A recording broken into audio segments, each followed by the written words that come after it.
We interrupt our program to bring you this important message.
Good evening, ladies and gentlemen. We have reached the final week before the NFL draft. And welcome to episode 107 of Vikings Uncensored. Hard to believe we've done what's that? It's like, man, we're getting old. Yeah, it's hard to believe we've done 107 of these things now, but got a little bit of news stuff we'll hit tonight. A few tasty tidbits, I guess, as our buddy Drew would say, from around the NFL. A couple of Vikings nuggets. Then we're going to roll into kind of what's that? I like chicken nuggets. Who doesn't like chicken nuggets? The good kind of nuggets, not the ones What's your that favorite chicken nugget? a real chicken nugget, not the. I hate that processed nasty crap with a pink slime braid on it. Yeah, that pink slime crap you get from McDonald's or whatever. Nah, you gotta have some Tyson or some. The real honest to God chicken chunks. Yeah, like when they just take the breast and cut a piece off and then. Right. Yeah. Yeah. Anyways. Anyway, enough with the. And that, ladies and gentlemen, has been the review of chicken nuggets by Rhino and Lance. Yeah, but now we can review. Hey, you know we're the best at reviewing Chinese buffets. Well, right. We expand our brand a little bit. Yep. So now we're on to chicken nuggets. Next week, Buffalo Wild Wings. Right. Good or not?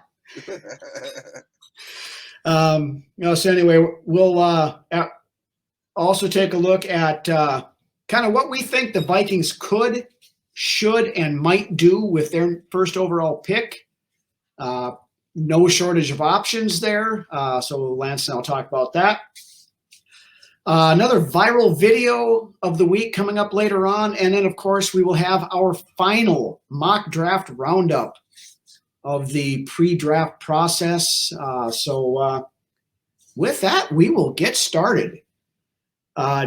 News came out on Monday that the Philadelphia Eagles have signed quarterback Jalen Hurts to a 5-year, $255 million contract extension, 179.304 guaranteed, and also a no trade clause. Show me the money! Show me the money! Well deserved, though. You know what? I think he might be the best quarterback in the NFC right now. In the NFC, probably. I'm not going to. The NFC is weak at quarterback right now. There's not a ton of great quarterback play in there. But with that, Jalen Hurts becomes the highest paid NFL player in history. Sets the bar, man. Yep. But now his cap hits for the first 3 to 4 years of this deal are actually pretty reasonable. I think this year it's actually in the 20s somewhere in there, and then that's fairly nice for a quarterback of his status. Mid to upper 30s in year 2 and year 3, and it's like 45, I think, year 4. But then after that, it's going to pull him up to the roof. But the scariest thing about Hurts is that he's only going into his 3rd year. Mm-hmm. Or is it his 4th because they just restructured his contract? Would have been 3 years first. Yeah, because he didn't play his rookie year. Okay, and they played sparingly his second year and then started this last year. Yeah, I think that's how it is. Either way, the dude got paid, and he hasn't even hit his ceiling yet, I don't think. Yeah. And not to rub salt in the wound, but Jalen Hurts is a guy that the Vikings had multiple opportunities to draft should they have chosen to do so. And I believe the Eagles run the best quarterback sneak in the league, and that might actually be changed by a rule that they may install, I believe, this offseason. That new the way that they started sneaking. I mean, if you've watched the Eagles play, and it gets down to be like a 4th and 1, they have a certain play that, and then the league is, kind of starting to copycat that formation, but it's almost unstoppable. Where you get the running back and the fullback behind the quarterback, and they're like pushing his butt. And to start pushing the whole group, And it's just like a quick snap forward right away. Mm-hmm. I mean, if you need a yard or less, you're not going to stop that. And when you got Jalen Hurts who squats, 1,000,000 pounds, there's no way you're stopping that ever on those short yardage situations. You could run that all day on 4th down and short, and you ain't stopping it. Yeah. But yeah, so anyway, field goal unit out there and put Jalen Hurts behind the line and say hut and then go. Yeah. But yeah, so the bar has once again been set for quarterbacks. There's got to be a ceiling at some point in time, you would think, but there never will be a ceiling. As long as the salary cap keeps going up, probably not. But next thing you know, we're gonna have $1 billion fucking guy. Yeah, I mean, the $1 billion man. Yes, excellent. But anyway, we may live to see it. Okay, moving along. Moving along. Other quarterback news. Again, it was either Monday or Tuesday, I forget which, but Brock Purdy did an interview where he said that before this. Yeah, it was always talked about that he was going to be ready, if not by the beginning of the season, by week 2, week 3, something like that. He came out this week saying that he does not know if he will be able to play at all in the 2023 season. That was very surprising to me. Which, of course, once again set off the firestorm rumor of, let's trade Kirk to San Francisco. You heard that too, huh? Yeah, in some obscure place. I don't know. It's got a little bird in the corner or something like that. Yeah. But, of course, San Francisco would be a place that Kirk would waive his no trade clause, yada, yada, yada. But I don't think it's going to happen. That all comes down to, I don't know. I would have to really let my brain soak in this for a little bit and think about it to really make a strong statement on how I would feel about this. But it would really have to be KOC buying into Trey Lance and believing that he could stay healthy, as what I believe. Well, and to me, it's not even so much that, because you'd have Trey Lance for 3 years left of his rookie deal. You could determine if he's the guy or not without having. The fact that you wouldn't have to move up to get anybody right. Give up draft. But here again, that all being said, if you were to trade Kirk Cousins before June 1st, you're going to incur almost $40 million in dead cap money this year. Right now, we have $2 million in cap space. Right now is no way we could absorb that. Unless San Francisco was willing to throw us a bone. Somehow you'd have to work that out, which again makes the compensation we would get back in that trade less, because they'd be taking on some of the dead cap. And I'm not even sure how that all would work. I mean, I follow it, but I'm no Rob Brzezinski. I'm not a capologist, so I'm not quite sure how it's either. I never was good at math anyways. Yeah. But it's the rumor that just won't die. It's not going to happen, so I'm not going to give it any more time than we already have. But in some positive news, came out on Tuesday from the Buffalo Bills that safety Damar Hamlin has been fully cleared to resume football activities and will start practicing with the team for the organized team activities and things like that. this is a guy who literally died on the field 4 months ago. Man. It's crazy. And now he's fully cleared to play football again. He mentioned that himself. I'm for the guy. I'm sure that there's people out there that still are as well. Yeah. He mentioned that himself today when they were talking to him in his on Tuesday here when he did his presser. I forget what the name of the deal was called, but basically, didn't he get hit at the wrong time as a heart? What happened? He got hit in exactly the wrong place at exactly the wrong time in the cycle of his heartbeats. Basically, it can happen to anybody, and that's what's scary about it. Yeah, it was the perfect storm of hit versus heartbeat, and he, for all intents and purposes, was dead for a while. And they brought him back. He went through all that stuff, and now he is going to be playing football again, starting with the off-season activities and into the 2023 season. Well, I wish you the best.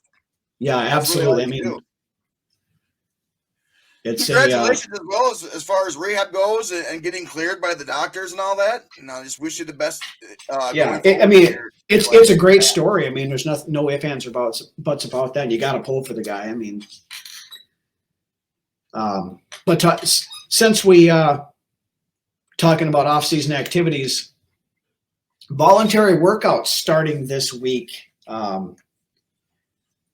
Again, here keyword is voluntary. Of course, starting beginning of the week here with the Vikings reporting Danielle Hunter was inauspiciously absent from. No way. Yeah. No, I'm serious. No, we kind of thought we kind of thought this might be the case. Yeah, I mean, like I said, the guy is, I think, is making what, $4 or $5 million this year, which is absolutely obscenely cheap for a top end pass rusher. Yeah, I can't.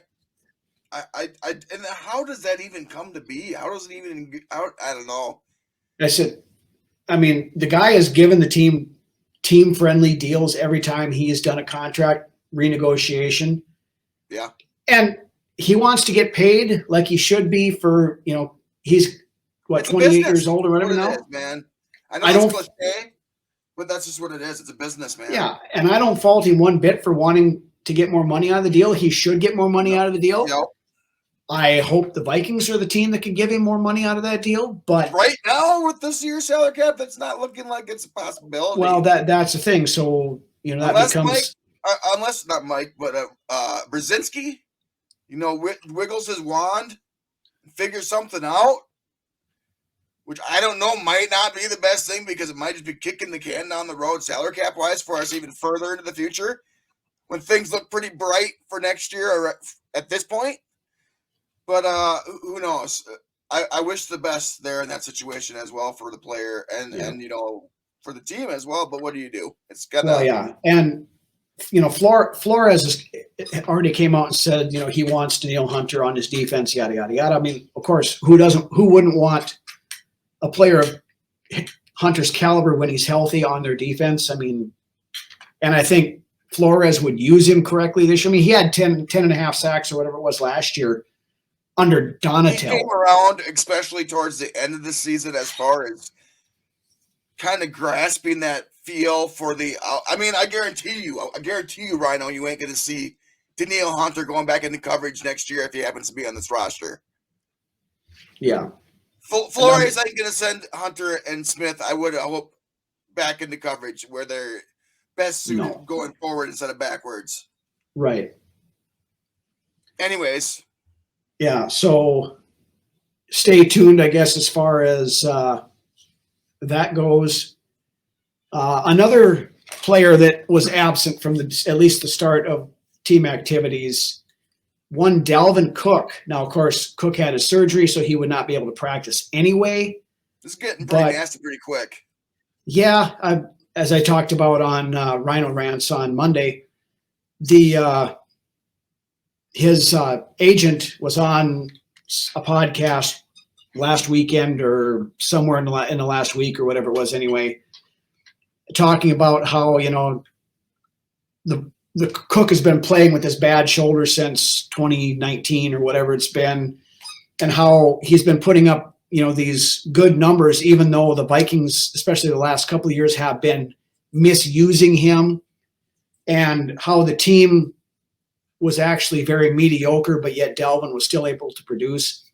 I mean, we were 13-4 last year. That's not mediocre. Yeah, the defense was horrible, but when you've got your agent out there and he's talking stuff like that, it's an agent lobbing for one of his clients, basically, is what's going on. Yeah, that's not an agent of a player who expects to be on this team opening day, right?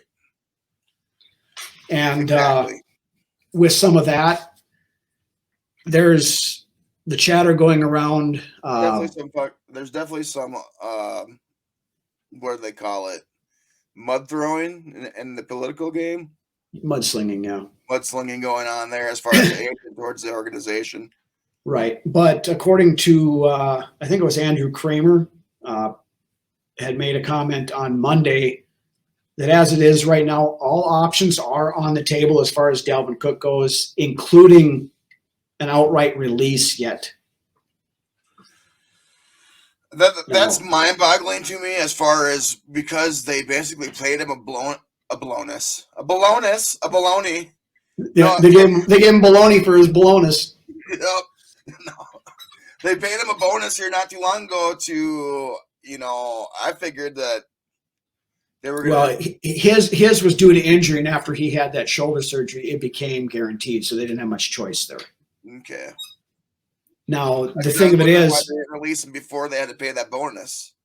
Because they think they still would have had to, because he wouldn't have been able to pass a physical anyway. Okay, well, that makes a little bit more sense to me then. Yeah, now the thing becomes, okay, if they're going to just out and out release him, unless they absolutely need the money beforehand, it doesn't make any sense to just release him before June 1st. Because if you do him as, or you can, but but then designate him as a post June 1st cut, you would save yourself, I think it's like $3 million or somewhere in that range. I think a lot of us were just hoping that we'd get some fucking draft picks for him. Yeah, right now, I mean, if you can get a 5th or 6th round pick. That was my hope. Now at this point, it's like, are we going to get anything? We might not get nothing. And when there's chatter out there about him getting released, ain't nobody going to want to give you anything, because they're like, well, you guys are going to release him anyways. And that's what they sound like. Yeah, it's exactly what they sound like. Why would we give you anything if they're going to release him anyways? Yeah, but the thing of it is, there with that is, if we release him, he has options. If somebody wants to secure his services, I still think, because right now there's 3 teams kind of rumored to be interested in him. One is Buffalo, one is Miami, the other one is the Cincinnati Bengals. The Bengals are the wild card on that, obviously. Now that mixes out, that makes a lot of sense too. Yeah, and I heard rumors that Miami maybe would offer up one of their running backs plus some picks for Dalvin Cook and something, but that was a little bit ago. Yeah, that was a while ago. That was like a week. Yeah, actually, it kind of reared itself up again over the weekend. I saw it again recently. See, now that it's like a roller coaster, man. I'm like, oh, we ain't gonna get nothing. Then, oh, what? Oh, and then this is disappointment again. We're just gonna release him. Yeah, but now Buffalo is an interesting scenario, because there's a couple of ways this could benefit the Vikings. Because it sounds like Buffalo is all in on Bijan Robinson if they could get him. So if Robinson is still on the board at 23, that's a prime trade back opportunity there. If Buffalo wants to jump up and get him, they trade up to 23. We fall back to 27. I think they are, or 28, whatever Buffalo's first round pick is. I think it's 27. Then recoup, some additional draft capital there. Or if they miss out on Robinson, we have Dalvin Cook available that they would probably, we wouldn't be getting a day 1 pick for him, obviously, anyway. But he could be moved during the draft for, a late day 2 pick or something like that. Mm-hmm. Buffalo gets their running back and we get additional capital for it. So there's a couple of options there if Those are like ideal for sure. Yeah, I think Buffalo's probably would be the prime solution if it comes to pass, but well, Miami because that's where he's familiar with. Buffalo because his brother is there, right. and then Cincinnati because Joe Mixon is beating people down over there. So yeah, but and Mixon's a free, people, by the way. Mixon's a free agent. I don't think they're bringing him back, so that's why Cincinnati's kind of in the conversation. Myself personally, I don't care where he goes. I just want to get the best compensation back for him that we can. I believe if he went to Cincinnati, he'd get used there just like he was getting used here. It's a fair point because I mean Zach Taylor's a Sean McVay's disciple, just like Kevin O'Connell is. So I mean, I don't that doesn't make any sense to me as far as why are you bitching about being here if you're just going to go to a team that's going to use it the same way. Of course, he doesn't have a no trade clause, so he really has no say in the matter. But I think Buffalo is the best situation for him. Probably, I mean, best situation for us. We'll put it that way because of the possibilities. But if we can get anything for him of value, I'm at this point, yeah. And like we talked about before, I think this has been the Vikings' plan all along is to move him at some point in time because you wouldn't re-sign Alexander Mattison if you were going to be paying Dalvin Cook $14 million this year. I don't believe. No, not at all. I believe as soon as I heard Mattison was signed to an extension, that was basically putting the stamp on the end of Dalvin Cook playing the purple and gold, in my opinion. I believe so too. Yeah. But anyway, one other bit of Vikings news on Monday, we added a little more depth to the cornerback room. Vikings signing former Patriots cornerback Jawan Williams, second-round pick. Jawan. No, it's pronounced Jawan. Jawan Williams. Okay. He was a second-round pick back in 2019 out of Vanderbilt. He's 25 years old, so he's falling right into that, what seems to be the quasi target area coming out, in that 24 to 26 range. About the point where you're going to find out, okay, it's your time. It's your time to show who you are as a player. Yep. Coming off injuries or wherever we're buying low on this stuff. Williams missed the entire 2022 season with a shoulder injury. Situation here. Yep. But in his first 3 years, he played in 36 games, had 41 tackles and 8 passes defense. No interceptions in the NFL. He did have 4 his final year at Vanderbilt, I believe. Again, probably not somebody that's going to be pushing for starting role, but we need depth at the cornerback position at the very least. So getting somebody with a little bit of veteran experience. At this point, we're a team that is willing to look at cornerbacks. Mm-hmm. Lance, you want to play quarterback? You come on in. We'll give you a look. Nah, man, I've never been known for my speed, so I'm sorry. Yeah. You got that more of the oily hips with your hand in the dirt kind of thing. With the press coverage. Yeah. Just put them on their ass right away so they can't even get off the line. Yep. Knock them on their ass within that 5 yards. You ain't got to worry about it. It's either whip it or miss it for me. Yep. Of course, if you were playing in the Donatel scheme, you'd still have a 10-yard head start. So maybe by the time they threw the ball, you'd kind of be evened out. But that us fat guys get sometimes. Mm-hmm. That death rattle when you're. Where's that come from? I don't know. It's just there. Cheeseburgers. Fucking Little Giants, man. That fat kid on there that's got that. Mm-hmm. I don't know what that is, but I had it, man. Anyway. Taking down a rabbit hole here.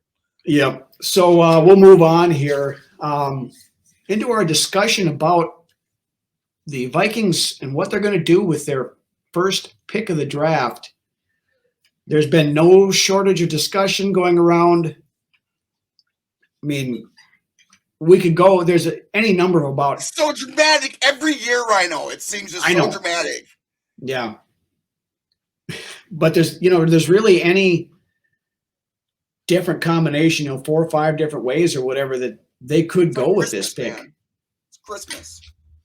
Um, What's our present going to be? I don't know. I mean, there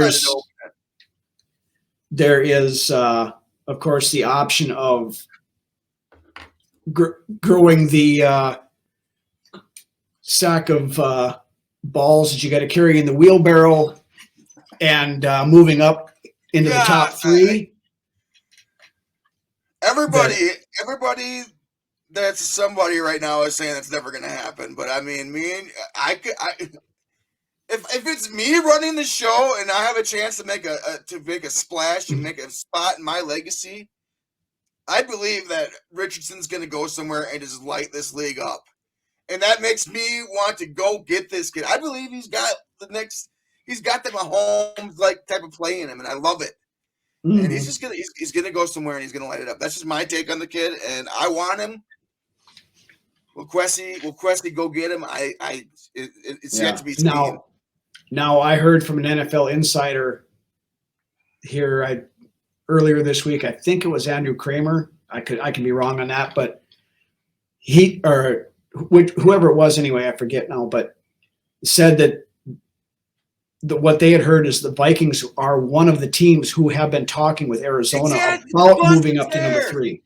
The buzz is there, and it gets me going. It gets me fired up, and I'm like, oh, let's do it. Let's do it. Do it. Because odds are at number 3, or if now I've heard that steam on Stroud is starting to go down. Yeah, I've heard that the top 2. I have heard that Houston's not sold on CJ Stroud, and that Houston is also interesting, man. Houston's also been people have been calling about the number 2 overall pick, Cesaro. I know Brian be in Houston still. We could fleece them. Their general manager had said, I heard him on ESPN Monday night. He said that we have received calls, and they asked if you're open for business. He said we're open to receive calls. So kind of hearing what the trade thing is. The consensus has been that Bryce Young is going to go to Carolina, but that's not a sure thing yet. So myself personally, if you're going to move up to 3, you do it for either Bryce Young or Anthony Richardson. I'm not doing it for CJ Stroud. No, there's never in the history of the NFL ever been an Ohio State quarterback that's ever been taken in the top 10, I don't think. Justin Fields is taken in the top 10. Wasn't he 11? He was 10, I think. He was 10. Well, there's never been anybody higher than Justin Fields, I can tell you that. I'd have to go back and look at that. Brunswick's a fucking idiot. I'm sure we'll get a correction on that. I don't know for sure. I have to look back at it. I know this for a fact. Nobody. Hey, I'll trust you. I'll trust you. Yeah, right. That's very not strong feeling of trust coming off of you right now, brother. But anyway, I mean, I have an Ohio State quarterback drafted higher than Justin Fields in the draft. Yeah, I have that. There's that stigma about Ohio State quarterbacks. I'm not sold on Stroud. I really am not. Now, if Stroud were to fall, to the teens or someplace like that, would I consider doing something then? Possibly. I don't even know if I don't know. And that's even questionable. And he's not going to fall that far. He won't. But if for some reason or another, say Carolina decides that they want Stroud instead of Young and they take him, and with 2 and 3 you have left, you have Richardson, you have Young, whichever one Houston doesn't take, I'm definitely taking. I guess, like you said earlier, I mean, I've made no bones about the fact I want Anthony Richardson. But if Richardson, for example, goes 2 and Bryce Young is still sitting there, I'm knocking tables over and I'm knocking old ladies and children out of the way and everything else to go up there and get Bryce Young too, because I would take either one of those guys. Yeah. Well, to me, this whole time, Bryce Young's been off the table. Yeah, because it's always It's always seemed like Bryce Young's going number 1, and then it's just whoever's going next. CJ Stroud, number 2, is what it's been for me. In my brain, those are the 2 guys that are off the table. So I'm just going to kind of going off of that as far as my quarterback, maybes might be here, Yeah, and I don't know that I believe the smoke that Houston doesn't want Stroud either. That just may be, a ploy to get, maybe they're just as happy with Richardson or Levis or somebody like that. So if somebody hops up to 2 and they move back to 7 or whatever, they can still get one of the other guys. I've heard that Indy is pretty sold on Levis, and that's their guy. That's good. They can have him as far as I'm concerned, but we'll get into that later on.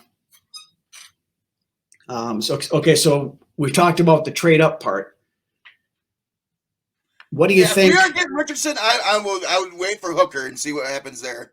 Yeah, and we'll the only players I'm trading up in the draft for are Anthony Richardson or Bryce Young. That's my opinion. The only players I'm trading up for is Anthony Richardson, and that's about it. And then, yeah, but I mean, if Bryce Young would start, that was projected to go higher in the first, falls down into that 15 to 18 range or 15 to 20 range and getting up into there and grabbing him, then that would be okay by me as well, because you wouldn't have to give up a lot to get up there to get him. Yeah, but other than a quarterback, there's really nobody in this draft that I would have to have that badly that I would. That's the bottom line. That's the bottom line, right? Quarterback. Yeah. Trading anywhere in the first round or something. Right. So if we stay at 23 and are forced to pick there, what do you think we should do? What would you like to see us do? If Johnson's there, you take him. Yeah. I think receiver would be okay there. If a top defender guy is there, you go and get him. Brian Branch, for example, if he's there, if we're staying at 23 and we're picking, Brian Branch is a name that obviously we know I like, that I would take if he's there. I'd consider Branch. Quentin Johnson probably would be, if he's there at 23, probably would be my choice. Exactly. That number 1 choice, if Johnson's there, that's who I would take. Yeah. If we aren't going quarterback in the first round, defensively, for my player right there would be Brian Branch. Yeah. If Johnson's off the board, maybe a Jordan Addison, a Zay Flowers. I think Flowers you can maybe move back a few spots and get. I don't know if I'd take a receiver outside of Johnston in the first round, because you can get some quality guys later on in the draft as well. I think I'd take Flowers in the first round. Addison, I'm on the fence about. Smith and Jigba's going to be gone. I don't see a scenario where he's there at 23.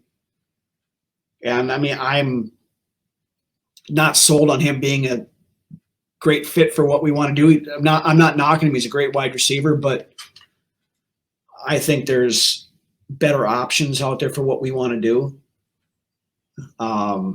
Defensively, yeah, I mean, you've got guys like if you got a linebacker popping up there, one of those top guys that a Trenton Simpson or somebody like that, Jack Campbell that might be falling through there. One of the edge rushers, Nolan Smith would be a good guy. There's talk about guys like Kalijah Cansey, Brian Brisset, that could be sitting there if you want to. Mozzie Smith, I mean, he's been kind of moving back up draft boards again. That would be a possibility. I think you could maybe move back a few spots and get him as well. But so, there's cornerback. I don't see us taking cornerback in the first round. I really don't. I can 90% tell you that we are not going to go cornerback in the unless somebody like like Witherspoon, maybe if he falls to that, or if we're sticking at 23. If we trade back, it's a possibility. It opens more windows then. Yeah, but Gonzalez and Witherspoon are basically your top 2 cornerbacks in the group. I think both are probably going to be gone by the time 23 rolls around. It doesn't matter because we got Johan now. Johan. Gesundheit. But anyway, yes. there's no shortage of options. We could go any different direction, honestly, with that. And that's what's going to make this draft so interesting, I think, as far as what we do. Now, if we move back, how far do you want to move back, and what do you think we would do if we did? If we're moving back, this is the scenario where I look at Hooker really strongly. And right off the bat, the scenario to me is Bridgewater-esque, kind of, as far as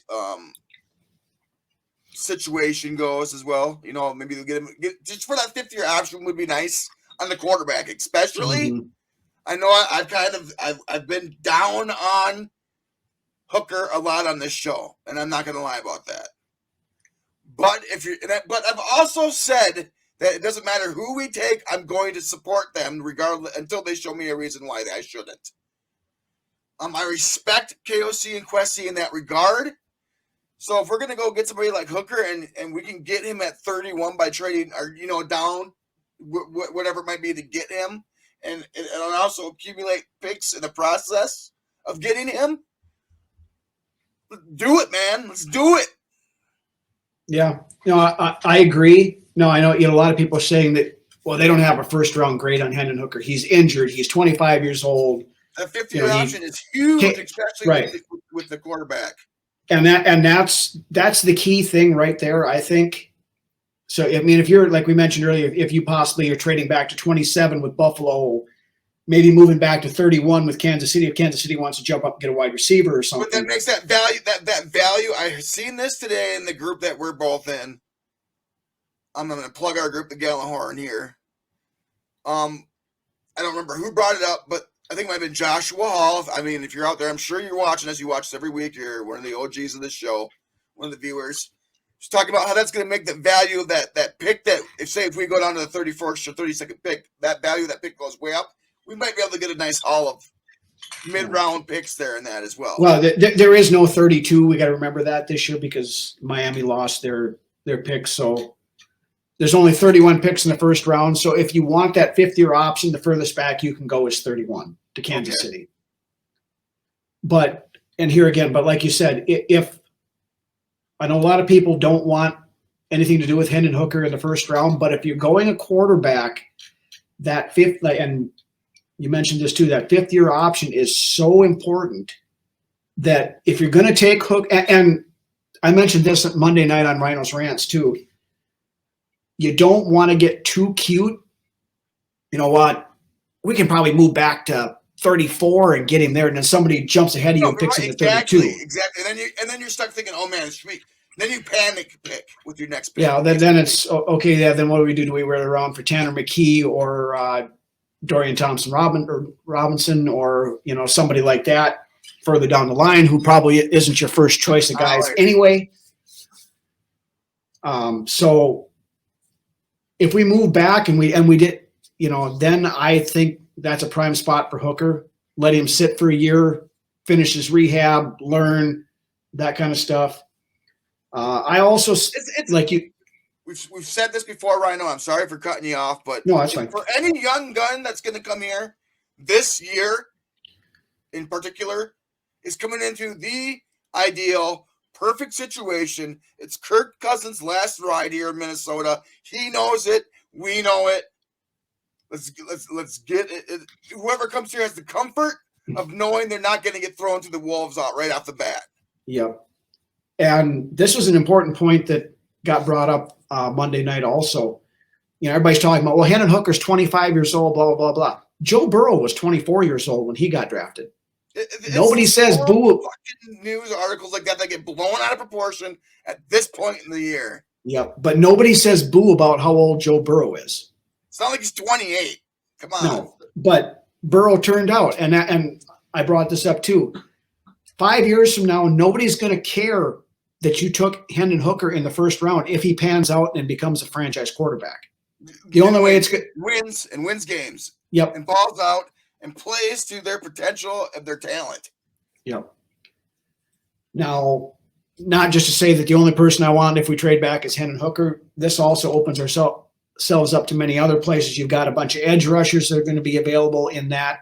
That's where value comes in. really highly as in that last pick. There's going to be a bunch of defensive linemen, period, in that late first round. Cornerbacks, some more of the wide receivers, like Zay Flowers might still be available. Addison might be around at that point in time yet. It's going to be too early for most of the linebackers, not named Jack Campbell or Trenton Simpson. But there are guys, that depending upon where they're at on the board, that, again, trading back, you have a bevy of options and you've gained additional draft capital by doing so. So that opens things up too. So that's probably But then you know what? You know what you do? You just go up to number 3 and you get Anthony Richardson is what you do, right? Yeah. Like I said, if you're not going to, whip your dick out on the table and go up and get Richardson, then you trade back to the – at least be smart. At least be trade back to the end of the first round and for the world to see and go get Anthony Richardson. Yep. Then you sit back and you be smart about what you do then for your draft in its entirety. Yeah, and then you accumulate some capital and your plan B is Hendon Hooker or whoever it might be. Then you go do that. So, myself personally, I'm okay with trading all right, the first. Right, here we go. Put it away. I'm just yeah, no, we don't need to get shut down by the FCC here. Come on, we're Vikings Uncensored, man. Yeah, I'm gonna censor that part of it. The smallest little blur ever. Nobody need. Yeah, I don't want to have to watch it while I go put the fuzzed out spot on the video before we. All right. But anyway, where I was going before I was so. Really whip his dick out. Before, yeah. Let's go. Can I continue? I'm sorry. I got everybody all hot and bothered. We'll be done. We'll be done with that. Bothered anyway. I don't know about hot. Never hot. All right, we're 12. That's okay. All righty then. Dick jokes and poop jokes are always going to be funny. Anyway, as far as trading out of the first round completely, if we're not going after, if Hooker's not on the board or if we're not going after a quarterback at that point in time, I'm actually okay trading out of the first round. The fifth year option is nice, but we'll go with the Rick Spielman 21 special technique. Yeah, but fifth year option is not. They only had 5 picks to start, but they ended up with like 35 at the end of the day. But 12 of them were in the 7th round. But yes, but that fifth year option, it is at certain positions it means more than at others. I think that's why there's those value. There's why there's those points boards in the draft. Mm-hmm. So it's very possible that we move back out of the first round entirely, and then we're picking up a defender in the early 2nd round, or there's a bevy of good wide receivers, not guys that are going to be number 1 type wide receivers, but we have a number 1 wide receiver. In Quessie's journal of journals that he has somewhere, he's got wrote down, hey, I've got to nail this draft, man. Mm-hmm. I have got to nail this draft. I have got to get me some starters in this draft because right now, last year's draft was your okay. We'll see what happens. That's your first year running things. Let's see what happens.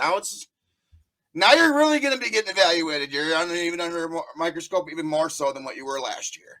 Yeah, he needs to pull himself a Kevin Costner and draft day type draft in this one. Not saying I'm disappointed with Quessie because I'm not in any means, but I'm just saying, hey man, let's do our job. Let's get it done. Let's make the Vikings the best team in this fucking league, man.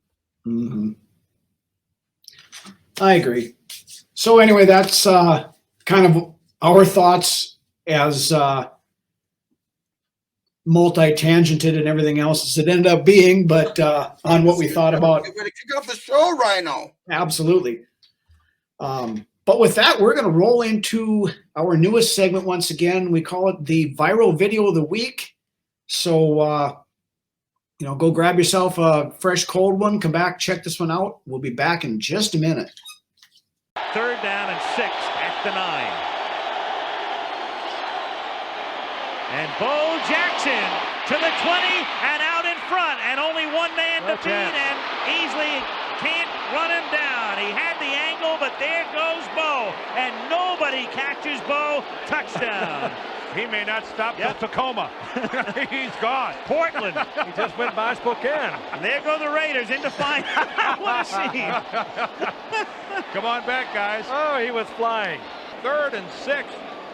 You'll see Dean Miraldi, the center, pull out of there. Steve Wright, the right tackle. But, I mean, it's over right there. Kenny Easley has the angle. And it's like little kids chasing a grown man. It's the longest run in Raider history. All right, we are back, and we have reached that point in the show for the final mock draft roundup of the season before the draft here. So hit that music, son. As we do every week, here we go. Keep rolling, rolling, rolling, though the strings are swollen. Keep them doggies rolling, right. All right. That after the draft's done, man. Yeah, until next year again. So now we add our little pretty picture here again. Oh, look at that guy at the top. It's a little bit of a shorter list this week. Some of the names are kind of coagulating into a more of a consensus type pick stuff. But anyway, starting off this week, again, Brunswick's draft crush, Brian Branch, safety / cornerback out of Alabama. Charlie Campbell from Walter Football is the one who mocked him to us this week. Guy we've talked a ton about on this show, Lance. We just mentioned him earlier in the show, so I think we basically get a good feel about how we both feel about him right there. Yep, got him covered. Guy I would be more than happy taking. Especially at 23, and if none of the quarterbacks that we covet is there, and we go with the pick defensively, this is okay with me. Mm-hmm. Now this next guy is a guy that had kind of fallen out of the first round, hadn't really seen him. He hadn't been mocked to us for quite a while, but now comes back this week. Cam Smith, the cornerback out of South Carolina. A couple of the guys from CBS Sports, Jared Dubin and Jeff Kerr, both mock him to us this week. To be honest with you, I don't know a lot about this kid. So. He's a quality. I mean, he's a quality player. I'm not gonna, concerned with any of that. But there's a lot of decent cornerbacks, that are going to be in the top 3-4 rounds here. It's a good idea to go corner in the first round, to be honest. I don't think so either. Like I said, unless Witherspoon or somebody like that. The dearth of cornerbacks that are in this draft. Right. Like I was saying, that there's a lot of guys that maybe are not going to be elite shutdown corners, but are going to be decent to good starting cornerbacks in this league that you're going to be able to get in rounds 3, maybe even into early round 4. So. Now that there isn't anybody with the potential to be, elite. It's right. Just a lot of their play has been, under that evaluation. It's been, average to above average as far as this group goes. But, not bad. Right. Then the next guy, this guy has been mocked to us a lot and shows up here again this week. Brad Biggs from the Chicago Tribune mocks him to us. Emmanuel Forbes, from this cornerback out of Mississippi State. He's a little bit undersized, but that's the biggest thing with him. He's very small. He's a lot smaller than Cam Dantzler was coming in, and we were all concerned. As the frame goes, and he's like 15 to 20 pounds lighter than Dantzler was when he came in. So I mean, that concerns me when he's going to come up and run support, or if he has to go up against some of these bigger wide receivers or tight ends or something like that kind of stuff. Does he know how to use his body without getting hurt? Is basically what the concern is there. Right. Then the next guy. This is the first time we've seen him mocked to us. Trenton Simpson, the linebacker out of Clemson. I would be too. I mean, he's on. Linebackers go. Yeah, he's one of the top ones that's out there. Yep. on pretty much everybody's board, he's top 2, top 3 at the worst as far as rankings. I was reading, I think it was on Draft Network, their breakdown of the kid earlier. They said if you need a linebacker, one of the first names you should be thinking is Trenton Simpson. Now I've also heard that he can play back, he can do a lot of that stuff. Now, one of the quotes, I'm trying to remember how it was actually said, but sometimes his reaction time doesn't quite match up with his speed. So I guess I read that to be kind of maybe overplay stuff a little bit, or can tend to do that. Now, that's not uncommon for a lot of these linebackers. I mean, we see that with Asamoah. We're seeing it with a lot of these kids coming, in, but that's all stuff that can be taught. And I mean, if Trenton Simpson falls to us at 23, I'll be happy as hell to take him. Yeah, if he's there, that's just the thing with it. Is he going to be there? I don't think he falls that far. I really don't. Exactly. So he's gone. But and there's not somebody else there that we, as far as a quarterback goes, that we thought we were going to take. Then, yeah, you could throw him right up there with Brian Branch for me as well. As far as a guy that I would be okay with taking at that point. Yeah. Yeah. Now here again, do we take a linebacker in the first round? I don't know that we would, but if somebody somewhat thin there at linebacker. We are, but here again, I think there's a lot of guys you can get in the second, third, fourth rounds and linebackers that. It's our defense. We're thin everywhere, to be honest. We have a lot of potential. It's whether or not they're going to show up. Yeah, but if a guy like Simpson falls to 23, that's where you start looking at the value over need and best player available type thing. So, then the next guy on the list, guy we've seen mocked to us a fair amount over the last few weeks, Jordan Addison, the wide receiver out of USC. We got a lot of guys that mocked him to us this week. Wow.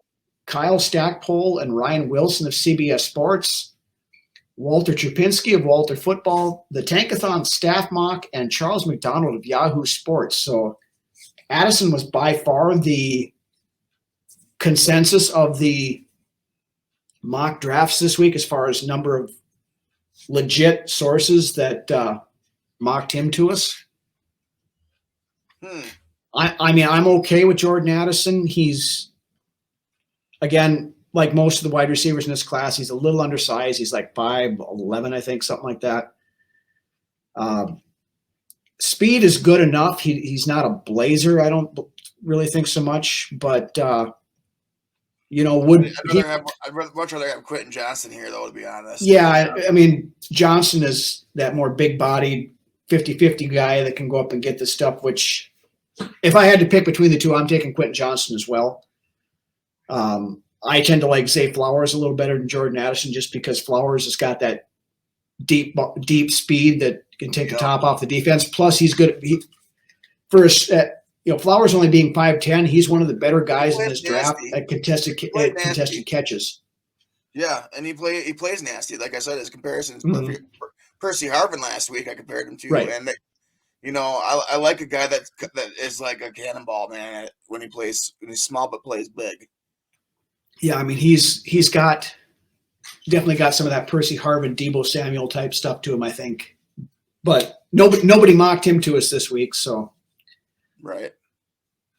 Then the next guy kind of fits right in with what we were talking about earlier in the show. Hendon Hooker, quarterback out of Tennessee.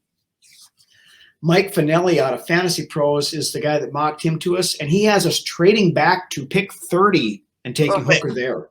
Perfect. That was if we're touching Hooker, we end up, and that's who we're sold on. Like I said, then I'm sold on him too. Then I believe in Questy and KOC, and we trust. So if that's who they want to go with and getting that 5th-year option on him is what the plan is, then that sounds like a good scenario to me. Yep, and that was kind of the ideal situation we were talking about earlier, so it fits right in with it. A 2nd-round pick back would be good, in that situation. Mm-hmm. So, or even a third, a high third. Right. Then the next guy, this is another one that's been mocked to us quite a bit lately. Brian Brisset, the defensive lineman out of Clemson. I mean, if we need help on the defensive line. There's not really a question about that. Right. I don't know that he falls this far though either. I don't. Yeah, I've seen a lot of mocks lately where he's going in the mid to late teens, so he's probably gone by this time. There's a need there. I would almost argue that the need for a true nose tackle like a Mozzie Smith or somebody like that is more of a bigger need if you're going to go defensive line at this point. Back if you fall back into the third, Siaki Ika out of Baylor. It's another guy. Next guy on the list, another cornerback, Deonte Banks, cornerback out of Maryland. Dane Brugler of the Athletic. Mocked to us a lot lately in the last couple of weeks. He's been a mainstay in the roundup pretty much every week since we started doing it. Again, we've hit the cornerback thing way more than we probably needed to already this week, so we don't need to dive into it that much more in our thoughts about it. But now this last one, kind of interesting, and there's a little more. There's more to it. I would be okay with this if we stuck at 23 and he happened to fall. And he fell into our laps at 23. Yeah. So it's Will Levis, quarterback out of Kentucky. Now, he was mocked to us by Justin Mello of the Draft Network and Michael Middlehurst Schwartz of USA Today. Now, Justin Mello does the way he has us getting Levis. I am completely and totally out on this one. He has us trading up to 3 and taking Will Levis. No, and I am not doing that at all. No. Especially with Anthony Richardson still on the board when he had us taking Levis, because Richardson went 4 to Indy. No. I'm not sold on Will Levis at 23, to be honest with you. And if you okay with him at 23 or moving 15 to 18 range. I'm not moving up for Will Levis. Something in my gut tells me that this guy's not going to pan out. Now, also late last week on Paul Allen's show on KFan, Ben Gessling, the beat writer for the Star Tribune, was on, and he made the comment that the feeling he's getting out of the Vikings organization, and he's very well connected in there. He said that if Will Levis is there at 23, he thinks the Vikings would pass on him. Right. I remember you saying that too. Yeah. Which, when you look back to the scouting combine, which was just a month and a half ago, whatever it was. I thought we were high on Levis at one point. Yeah. You heard that, Kevin O'Connell was high on Levis and this, that, and everything else. Now, obviously if you can believe this, which here again, believe nothing of what you read and only half of what you hear, or however that saying goes. At this point in time of the year, Ben Gessling's not a guy that's just going to throw stuff out against the wall to see what sticks. He's very well connected, very well respected. So if he's saying this, there is at least a little bit of steam behind it, I think. Ears perk up a little bit, yeah. Right. So, is there something in the draft process, their investigations into Levis, where they're finding stuff they don't like? Conversely, looking back again at Hendon Hooker, Darren Wolfson from KSTP he's on Purple Daily and stuff quite a bit. He has said that the Vikings have done extensive research into Hendon Hooker, going back to his Virginia Tech days. Talking to ex-teammates, coaches, people that he dealt with back there. Of course, the people at Tennessee, all this kind of stuff, and seems to think that there would be more steam towards going with Hendon Hooker than there would be going with Will Levis. You know what? The thing is with Hendon Hooker is that he didn't play bad football in college. He just didn't play a lot. He just when he did play, he didn't play bad. Well, no, and that's the thing. Even with the gimmicky offense in Tennessee, had Hooker not tore his ACL, he was a Heisman Trophy finalist last year. Right. And from what I've seen, he's got it good. Not that it matters or nothing, but he's got it good with the Mannings, too. They really endorse him as well.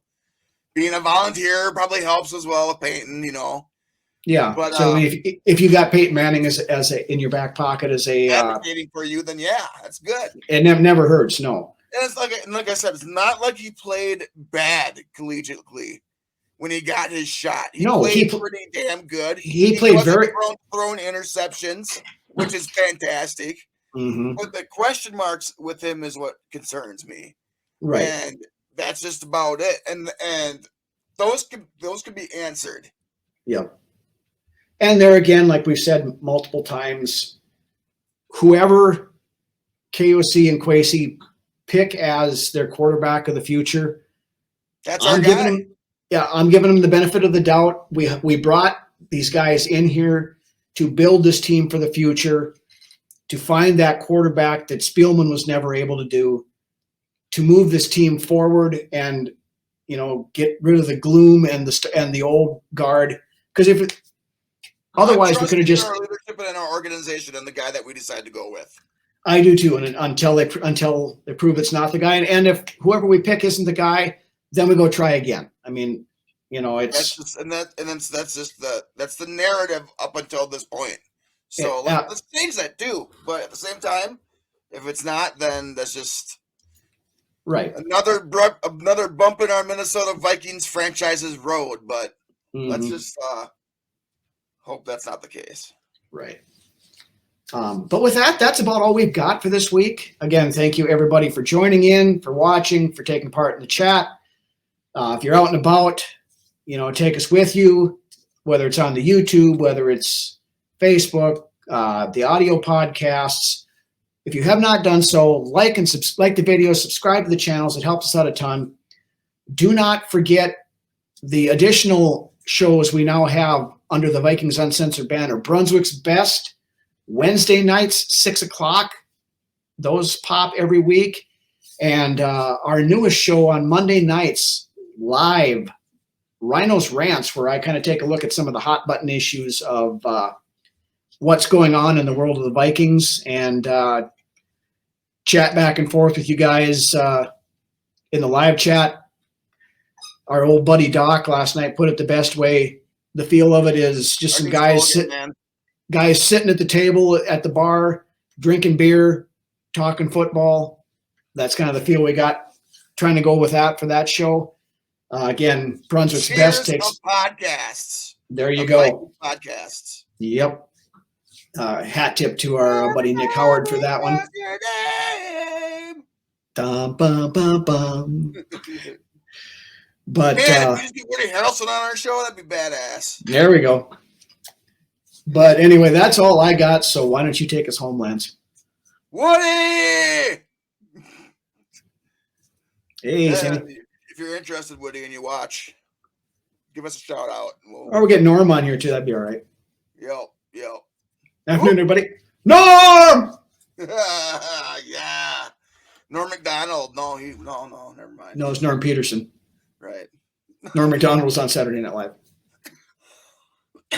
And it'd be hard to get him on the show right now. Yeah. In all respect. From the great beyond. So, anyways, it's nice, as any other Friday night is. Nice seeing you guys chatting.